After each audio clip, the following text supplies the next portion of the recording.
us slept all night. And between the tears and the pacing, I wrote a poem for him and his family. But like after even hearing the things that were said today, I wish I added like Christmas in and just it was just the things that you said were so beautiful. And I do want to say before I even read it that, I mean, we all knew, people in this room knew Alex. And I had a little time with him to know him a little bit more when I sold his house in their condo in the summer. And so we were texting and we were talking on the phone, and you know, I was at Brittany's house one day and he showed up helping moving our old 30-year-old pool table that was Jeff and mine, ours in Elmwood Road, and he helped move it in, and then he went upstairs and he saw the kids, and Iris takes lessons, and there was a keyboard, and he started like playing music for them, playing beautifully. But it's like everything you said, it will hit home, I think, to every single person, how we always want to make people happy. And went out of his way to make people happy. I mean, he that day, I needed a ride, and he drove me home, and we had like an intimate talk on the way home. I'm getting a little shaky too. You know, because, I mean, I understand addiction too, because, you know, there's many people in this room that have gone through it. And again, lucky to be here. I have a daughter with mental health struggles that, you know, had suffered all her life. Since she was 2, I called the doctor, and I knew something was wrong, you know, and,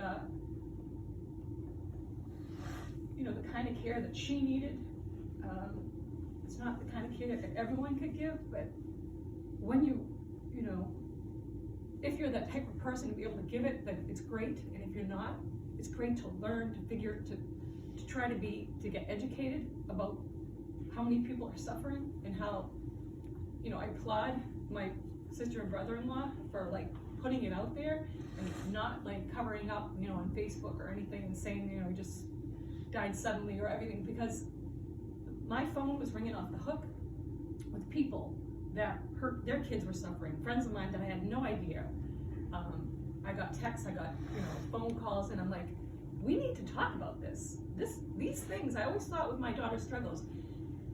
And then you quietly hear, like you mentioned it, one other person, like at tennis, like to find out their daughter's struggles or their son's, and you quietly hear it through the grapevine, and it shouldn't be quiet. We should be like shouting it from the rooftops and saying, and, you know, getting together and talking with each other, and like, you know, sharing our resources. You know, someone that's done their homework on so many different things. We should be able to talk with these other people and get together and let these kids know they're not alone. This is not something, you know, you say it's taboo, but I think it's more the norm than these days. Life is hard, and I think it's like, I agree. You know, I think everybody knows somebody, and I'm thinking of someone on my you know, we have a large family on both sides, and so, and on Jeff's side, you know, Alex, it seems to get the most vulnerable, the most sensitive of souls, and I have a nephew, like on my side, if my parents were still alive, they'd have like 21 grandkids, and then, I don't know if they got 8 or whatever, you know, 9, or I haven't kept count of great-grandkids, but my son is the oldest on our side, Jeffrey, and he'll be 40 this year. And then after that, my brother Gerard, my oldest brother Gerard, had, you know, 2 sons in a row, one year after another. And the oldest one, he's like 6'4". He's like this big guy, and you would just never expect for him to be so sensitive and you know, vulnerable. And he's been battling heroin addiction because, you know, heroin is so less expensive, and you know, once you just want to free yourself from that pain, from the and no one knows how somebody else, even if they're smiling, the big gigantic $1 million smile he had, how they feel inside. you know, what their day-to-day struggles are. And like, you know, Jeff and I have conversations, and like, we're like, what if we did this, and what if we, well, you know what, an advocate's gonna find it and do it. No matter what you do, if we had him in a 6-month lockdown or a year lockdown, they're gonna, you know, he could come out and be good for so long. You know, he wanted that. He was clean for 4 years and then some, you know, different months. But when they have a low day, really bad, feeling bad about themselves, a lot of them feel like low. The self-worth is you know, is really low. And like you said, between, you know, feelings of guilt and shame, you just don't know. You can't put yourself in their shoes. We don't know how bad they're feeling, but like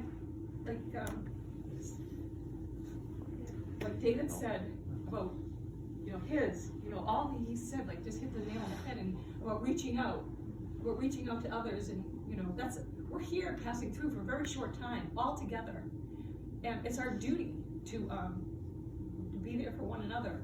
And just like so emotional, I feel so emotional. It's our duty, you know, to make, you know, and Alex, like, to make others happy. That was he felt like, you know, that was in him to do that for other people.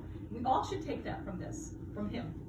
And every day, like every week, we should let somebody cut in line, whether it's at the supermarket or in traffic, you know, give someone a compliment, just the little things that show that you care about other people, because it does make a difference. And you know, after listening to you, it seems so minute, this poem, but I did write it for him. I said, I don't know if I need to sit down. I'm like shaking. I don't know.